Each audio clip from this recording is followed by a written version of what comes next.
অর্থাভাবে চোখে দৃষ্টি হারাতে বসেছে নীলফামারীর সৈয়দপুরের মেধাবী কলেজ ছাত্র মাহমুদুল্লাহ সাকিব। বৈষম্য বিরোধী আন্দোলনকালে পুলিশের গুলিতে আহত হন তিনি। ঢাকায় চিকিৎসা করানো হলেও একটি চোখে আলো ফেরেনি।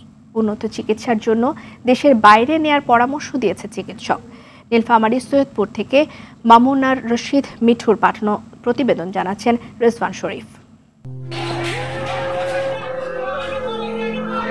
সারা দেশের মতো নীলফামারীর সৈয়দপুরেও গর্জে ওঠে বৈষম্য বিরোধী আন্দোলনের সৈনিকরা। রাজপথ কাঁপিয়ে দাবি আদায়ে সোচ্চার থাকে এখানকার ছাত্র জনতা। শুরু থেকেই দফায় দফায় পুলিশের সঙ্গে সংঘর্ষে অনেকেই আহত হয়। তাদেরই একজন রংপুর কারমাইকেল কলেজের স্নাতক প্রথম বর্ষের মেধাবী ছাত্র মাহমুদুল্লাহ সাকিব। শুধু পড়াশোনা নয়, মেধাবী ক্রিকেটার হিসেবে তার সুনাম রয়েছে জেলায়। নানামুখী প্রতিভার অধিকারী মেধাবী এ ছেলেটি গত 18 জুলাই মাথা ও চোখে গুলিবিদ্ধ হয়।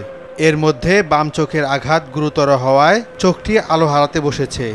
যে চোখ দিয়ে একসময় সে বড় কিছু হওয়ার স্বপ্ন দেখত, সে চোখের কারণেই তার স্বপ্নগুলো এখন ভেঙে যাচ্ছে।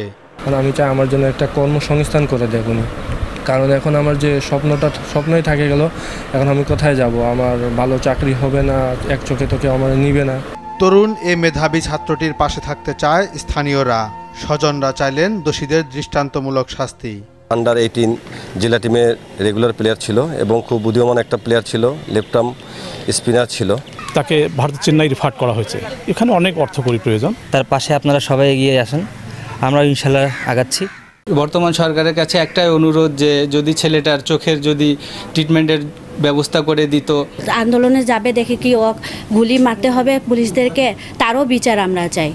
আহতদের আইনি সহায়তার পাশাপাশি সহযোগিতার হাত বাড়ানোর আহ্বান জানান এই আইনজীবী।